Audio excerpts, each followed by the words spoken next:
I'm ChosenArchitect, and this is Project Architect 2. So today's a big day, the day that we start our research facility, so we can learn a little bit more about this chaos dragon that I've been hearing a little bit about. But we've gathered some intel already on the mobs from the overworld, and we're generating a bunch of EMC based off of that, and it has been very, very nice. But today, like I said, it's building day, and I'm going to show you all kinds of really cool tools that you can use to help you build. Now, one of the first things you probably want to get yourself made is a battery from Cyclic. This is probably one of the easiest ways to charge things early game. Definitely recommend setting this up next to any of your current generators, such as a coal generator. Of course, I'm still very early on, and so this is the method I'm using. And this slot right here can charge stuff. And the things that I want to start charging is going to be building gadgets. So building gadgets being definitely #1 priority. And this mod is so good. There is so many cool things you can do. You can build structures already in your main world, and you can paste them, you can copy them. It's really nice. You can exchange blocks, and building gadgets alone is a very versatile sort of building tool overall, allowing you to place blocks and manipulate them in different ways. And you may be familiar with the Builder's Wand, which is something else we're going to be making. This is very, very simple to make. And this allows you to randomize block placement, which is really cool. It also allows you to place things in columns and rows in all kinds of different ways. There's also some even hidden functionality that you may not know about this thing that allows it to act like an angel wand, and also allows it to act like a destruction gadget, being able to basically break a bunch of blocks instead of place them. Now, as far as those core pieces go, I'm gonna go ahead and get my building and exchanging wand made real quick. But as far as those cores go, they're actually pretty simple. And I'm gonna go ahead and put this in here, get that charging. You'd see this battery actually charges these things up, which is very, very nice. But these are the cores. So these are pretty cool. So we can actually craft this, and then we also have the destruction one. This one's a bit more expensive, but it works really, really well.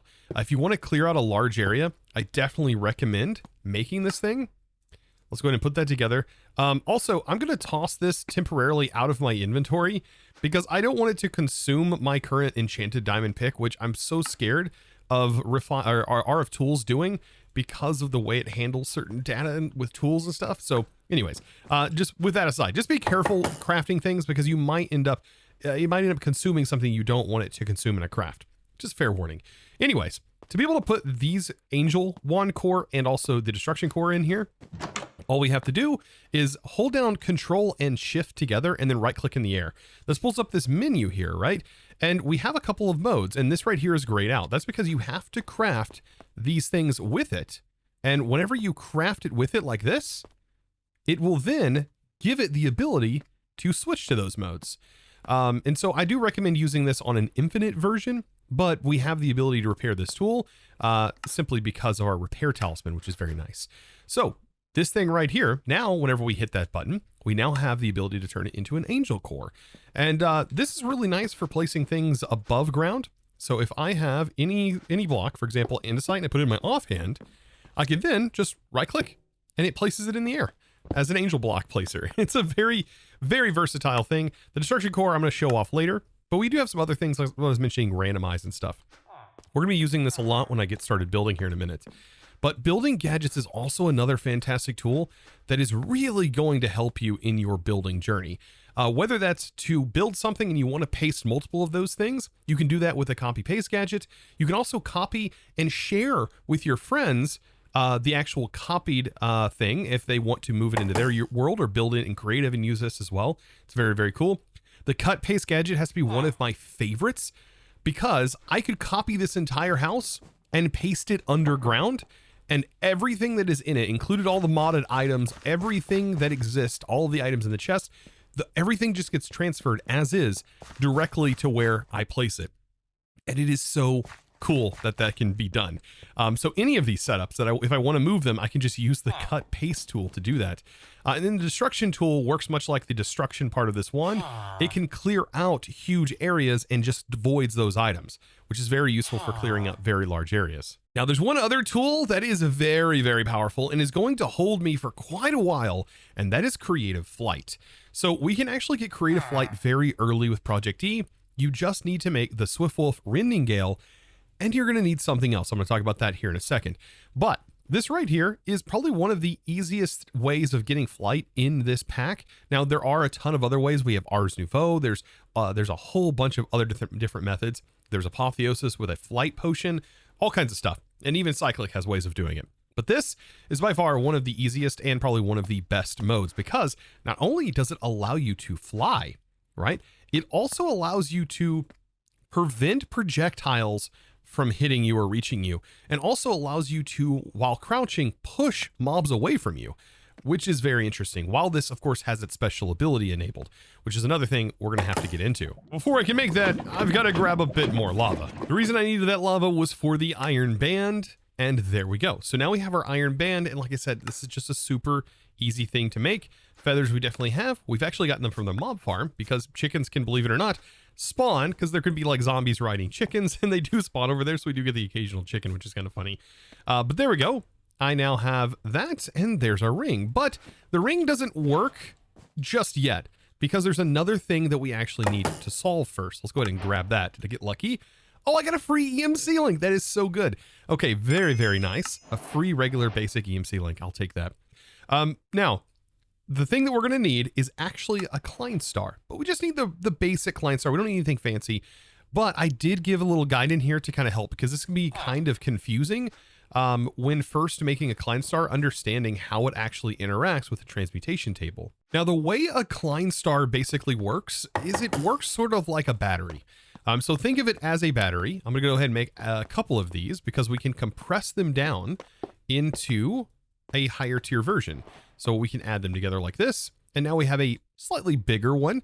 And they do have like these, I believe, yeah, have the EMC ability. So scaling it up wouldn't take too much, right? So we can actually learn that, and then we can craft them together.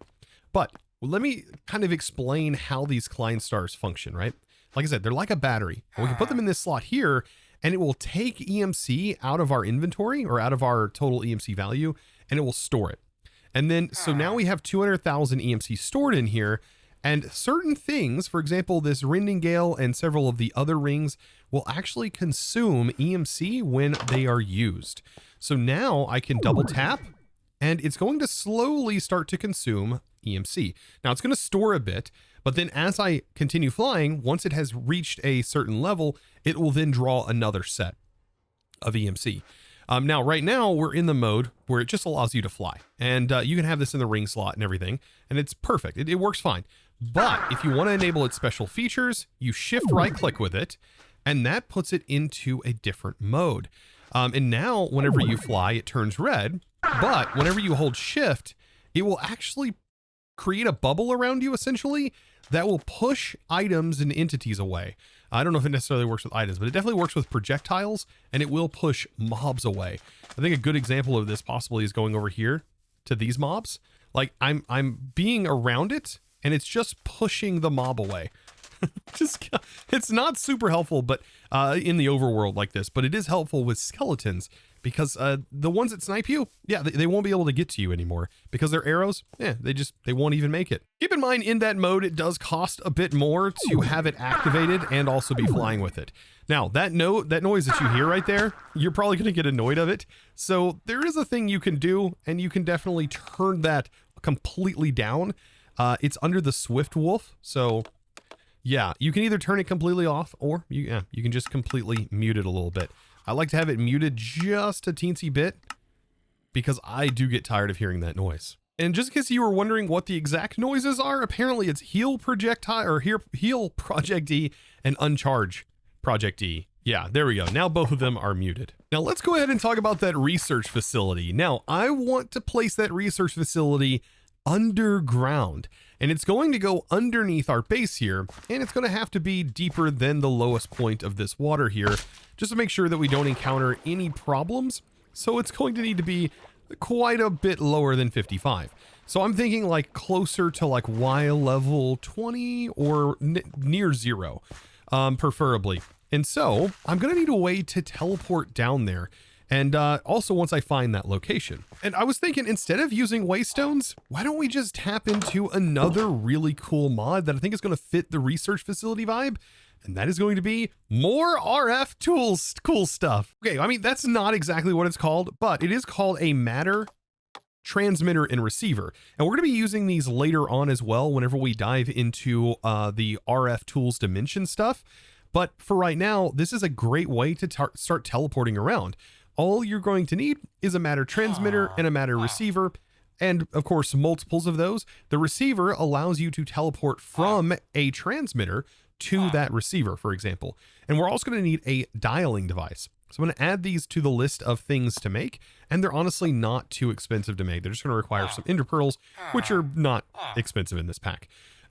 So I have these, and we need a dialing device. A dialing device is going to allow us to essentially tell our matter transmitter what receiver to look for. Now, I do recommend creating two of these, two sets, especially if you're going to have two separate main locations. You're going to need a transmitter to teleport you to the other location, and then a transmitter to get you back to wherever you came from.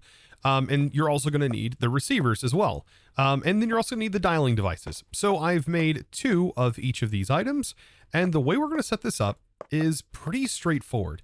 The dialing device just needs to be within range of the transmitter, and it is kind of better to have your transmitter, for example, on the ground so you can power it. But in my case, I am going to just simply place it in the wall here, my dialing device, and I'm going to power it from the back side or power it from a generator over here. These generators should last quite a while with this. So there's our dialing device. And right here, I'm going to place down the transmitter. And I want this to be right here in this log. It's going to look really cool. And then a receiver, I'm going to place right in front of it. So that way I can run a pipe and run this off of one generator. Now, I am going to need a generator on the back here somewhere to keep this powered. So I'm going to go ahead and do that. And we should already be able to name these. So in here, I'm going to call this just up top or home.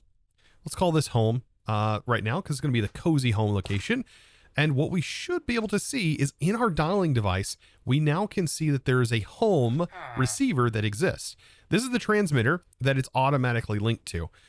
So we could, as of right now, hook it up, but these don't have power, and we'll actually get negative effects if we try to teleport to a receiver or use a transmitter that doesn't have power.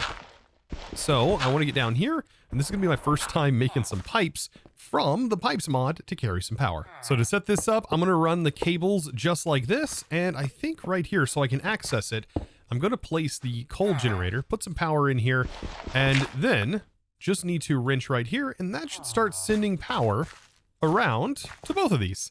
There we go. So now they're illuminated and should slowly but surely start filling with power. This one may have to fill up first before this one starts receiving. I don't think by default I can change it. No, I'd have to have an upgrade in here to allow round robin to be enabled. Now, while that's charging up, let's actually make a 3x3 mining tool. Now, I know we can use the ore excavator or ultimine to mine out 3x3s, but there's some really cool tools that we can also use from Cyclic called a mattock. And a mattock is very easy for us to make. There's a stone one. I think we can actually just jump right into the obsidian, which uses obsidian and quartz. The stone one is also a 3x3 that just uses cobblestone. It's like a compressed stone pickaxe.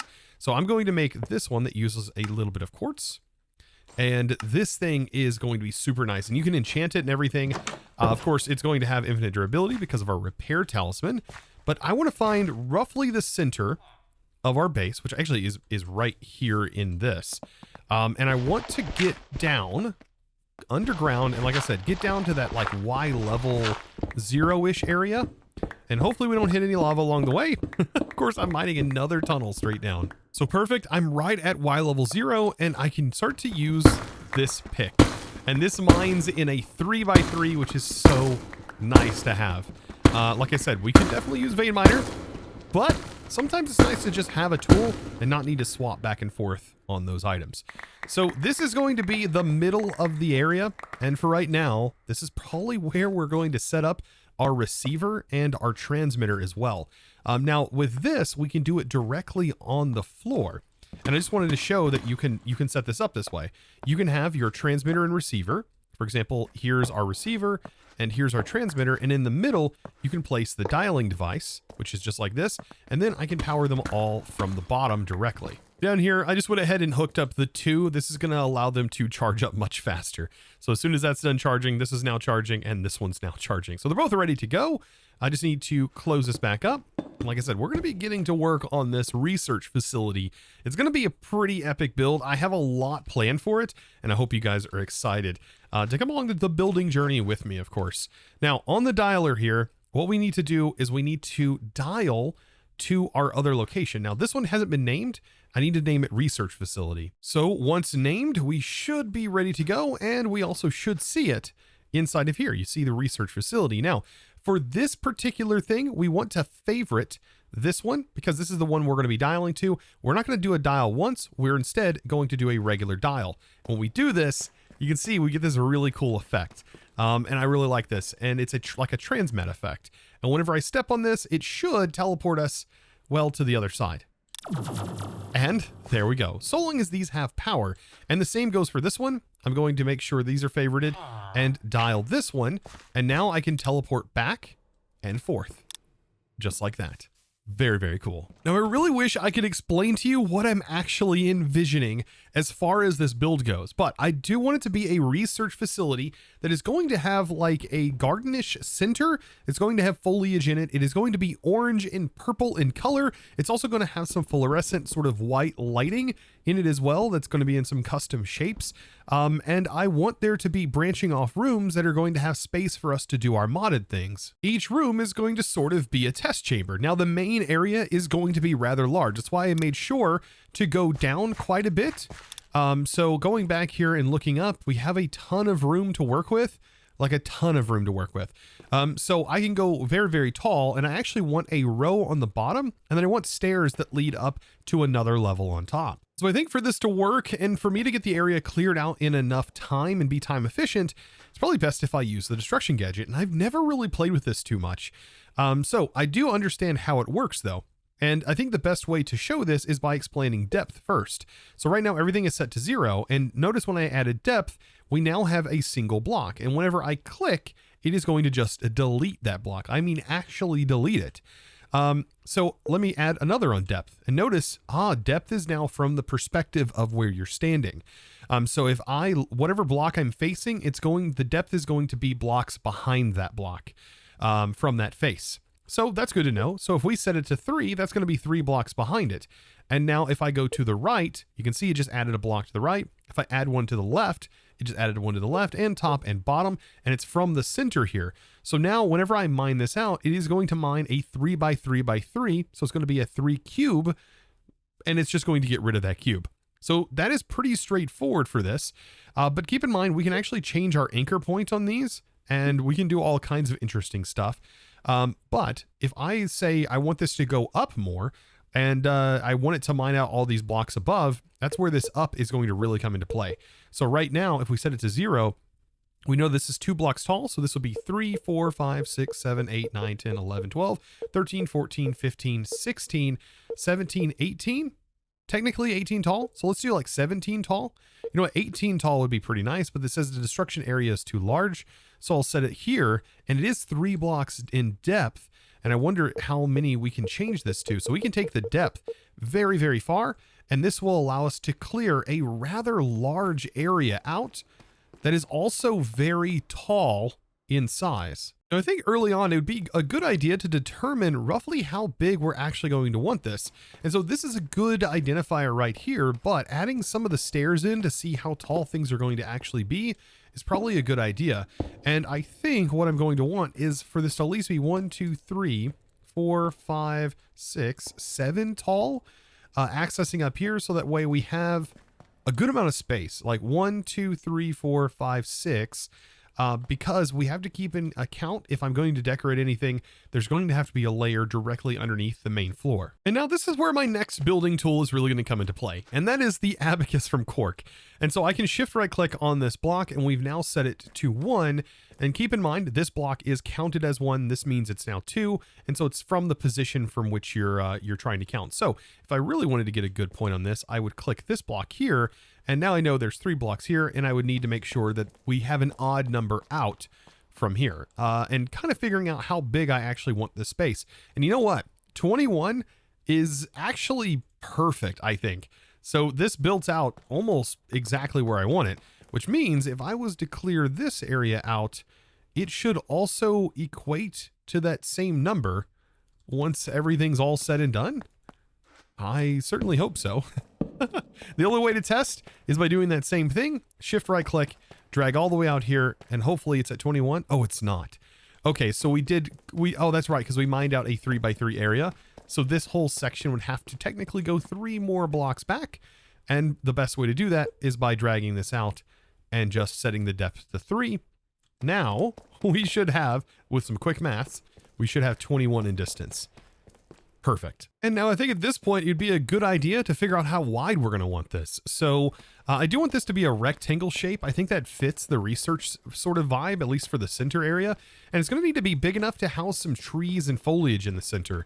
Of course, the height here is great for that. But I'm trying to figure out exactly how wide I want this. And so I think there's nothing to do but like just keep trying until it just feels right. So start to clear this out until I find kind of a good point. And it definitely needs to still be an odd number as well. So 1, 2, 3, 1, 2, 3. I mean, that feels kind of good right there, but maybe it does need to go a bit wider. I think clearing out this side would let me see it a little bit better. Also, possibly clearing these out as well would allow me to visualize it a bit more. Okay, so I think I've kind of found my size here. I have gone 1, 2, 3, 1, 2, 3, 1, 2, 3. So this is 9 out on this side, and then 3 in the middle. That's a total of 21. And then we have 21 from the outer sides here. So that's 21 and 21. So we have 22, 23, 24, 25 in the center. So our width is 25. And then this outer section is going to be 21. This actually feels really nice. I can already see like the overhangs that are over here, and then like the flowering area in the center, and some really cool lighting in the ceiling. Now I just have to clear this out, but if I see some ores, I kind of want to mine them out. At least the diamonds, that is. I don't really want to let those go, I don't think. I do have to admit the animations on this, and it also being sort of rounded out. Rounded out is just super cool. Like, that is so cool the way this is set up. However, it does run out of power very, very quick.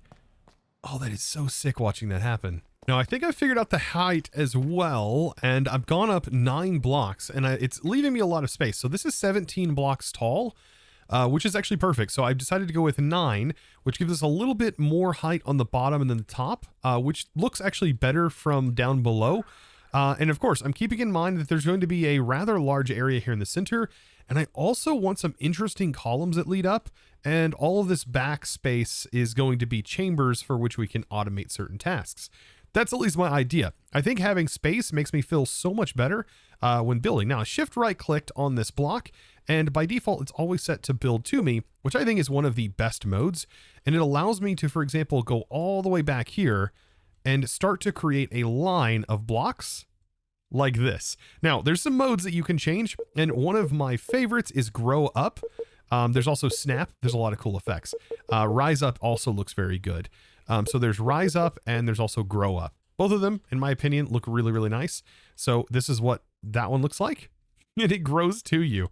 Very, very cool. And then you also have rise up, which I think also looks pretty good. Just like that. So one has more of a curve while the other one seems more linear, which I like grow up. In my opinion, grow up is my favorite.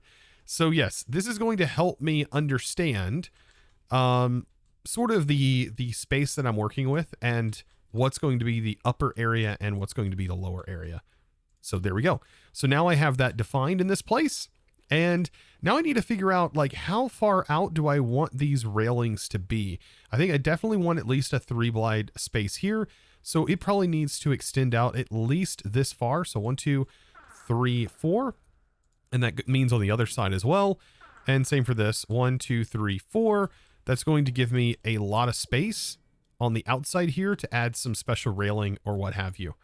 Oh, these tools make building so fast. It is insane how quick you can actually build with building gadgets. Also, typically I like to build out my foundation with stone, as I can always use the exchanging gadget to exchange it out. And stone is typically very, very abundant in most mod packs. So using stone to frame things out means later on I can go in and I can sort of paint my textures in. Now the garden that's going to be in the center, I think I want it to be a 5-block space in the center. So now I need 7 blocks out in order for this to look right. And I'm also needing to figure out like how actually wide do I want this? So I think I've figured it out. We have our 3 wide area here. And so this is going to be, if I pull out my abacus, a total of 15 blocks. So we have a 15 by 7 directly in the center. Now I'm also envisioning some nice columns down the center, which are going to have some nice effects. Hopefully I can get to work. I want these to kind of be orange. These are going to look like giant test tubes, sort of.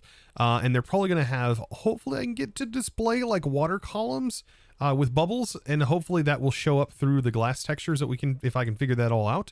But that's at least the ideas that's in my head. Don't even ask me how I come up with ideas in my head. It's honestly kind of wild. But up here, that should be where one of the columns are going to be located. So just like so. And then I've spaced these out. I placed these markers to help me identify like where certain center points are at. And I feel like that's going to look pretty good. This would also be a pretty good intersection as well. So I'm debating on whether or not I make this a little thicker right here. I just don't want it to be too close to these.